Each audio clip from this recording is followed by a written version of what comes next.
Hola, mi nombre es Manuel Molinari y hoy voy a hablar sobre las nuevas corrientes de pensamiento en la primera etapa de la Edad Moderna. Con el advenimiento de la temprana Edad Moderna se produjeron cambios importantes en el pensamiento filosófico del ser humano dentro de la convicción reflexiva de las nuevas corrientes filosóficas.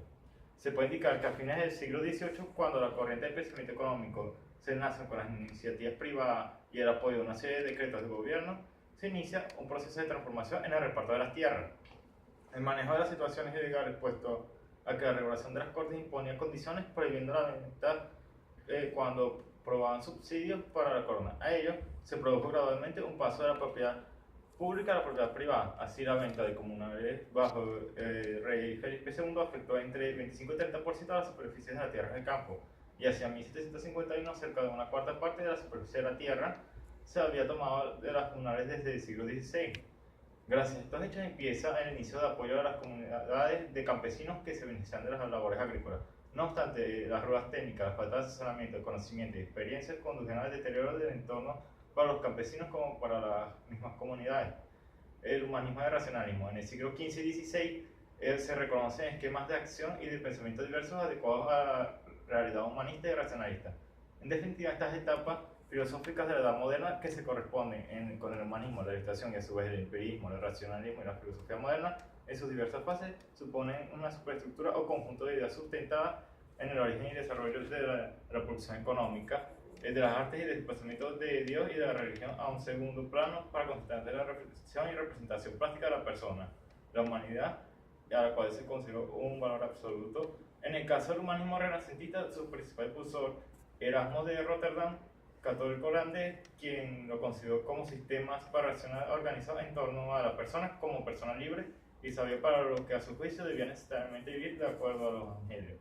El pensamiento ideal en esa época de convulsiones sociales y dinamismo del pensamiento, el renacer de las ideas y la filosofía reflexiva para llevar de la mano la condición normativa de regulaciones sin provocación y con mucha formación de los pueblos, de la sociedad misma y del Estado como representante máximo como autoridad política y apego a las leyes normativas al asumir el compromiso con el pueblo desde su propia reflexión.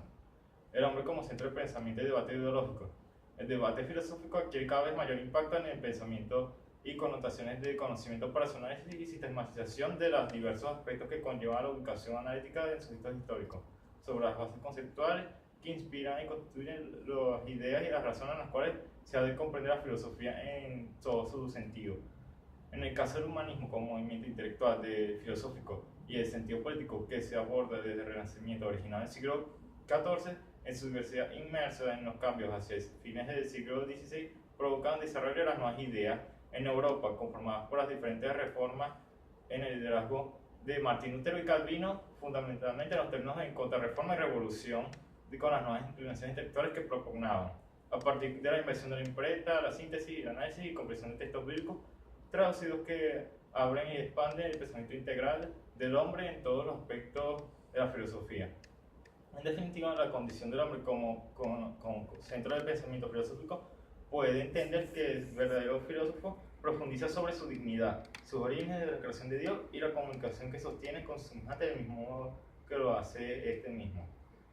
La ilustración como movimiento intelectual resalta el hecho de los procesos que tuvieron influencia en el reformismo ilustrado español en la segunda mitad del siglo XVIII, el cual acogió los referentes movimientos de la ilustración a resaltar la importancia del conocimiento útil para el progreso material. El reformismo ilustrado dio paso al pensamiento republicano liberal, así como la educación nacional fue sentida para los patriotas como un deber del Estado republicano para la reorganización de las ideas en el sistema de reforma que a partir de 1810 fueron orientadas hacia la centralización de la educación en manos del Estado, configurada dentro de las nuevas disciplinas y dentro de la clase dirigente a pesar de la inestabilidad política. Por lo tanto, este sistema de reforma que se había venido generando en los términos administrativos y de cambios relacionados con la forma de administrar el gobierno dentro de esquemas que contemplan aspectos orientados entre el siglo XVIII. De esta manera, el desplazamiento progresivo en la dirección del gobierno hacia los consejos secretarios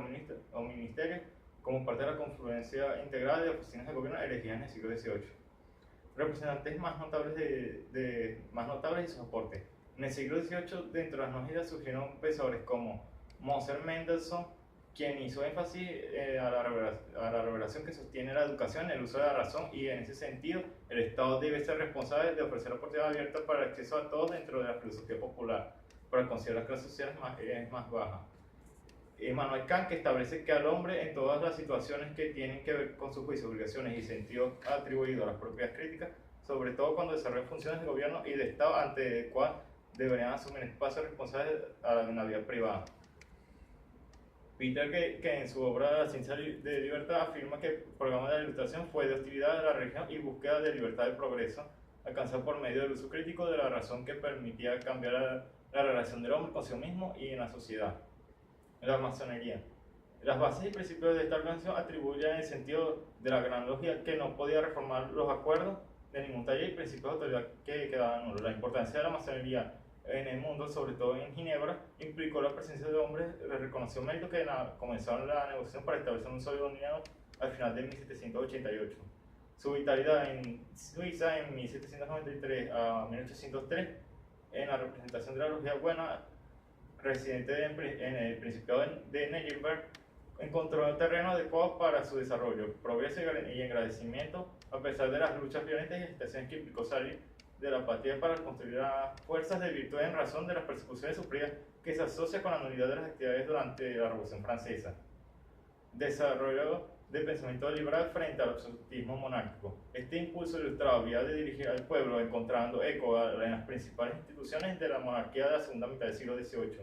con el afán de reformar todo aspecto legal desde los poderes centrales y con amenazas revolucionarias que ensombrecía todos los esfuerzos realizados por el marco del pensamiento liberal del absolutismo monárquico. En esta orden de ideas surgieron contra la religión y al Estado en ambientes intelectuales que influyen en el pensamiento ilustrado. En concreto, gracias a estas circunstancias, abordó en forma consciente la tarea de construir un absolutismo más avanzado en el contexto de obstáculos que impidieron la instauración definitiva de estos eventos cuya tendencia era acercar la monarquía a la alta nobleza y a la alta burguesía. Dejó los sectores importantes como pequeña y mediana nobleza y el pueblo en general a complicadas situaciones que reaccionaban a modo de alianza frente a las políticas establecidas. Por ello, el desarrollo del pensamiento liberal frente al absolutismo monárquico en la concepción del Estado de Derecho surgió en el siglo XVII como una de las más importantes creaciones en la lucha que exigen la normalización y la racionalización del poder monárquico, en la implicación de sus sistemas de poder a negar el principio de la soberanía absoluta del Estado frente a los derechos individuales. De esta manera, el ideal de voluntad de rey, la garantía de libertad del individuo y la propiedad privada es un hecho relevante para señalar los cambios políticos, económicos, legales e institucionales que conforman el establecimiento de la monarquía constitucional y a su asignación aristocrática, capitalista y limitada en el pueblo en función de alcanzar su verdadera revolución social. Cuestión que en la actualidad adquiere importancia para el conocimiento académico ante el creciente poder de la transformación social. Eso fue todo, gracias por su atención.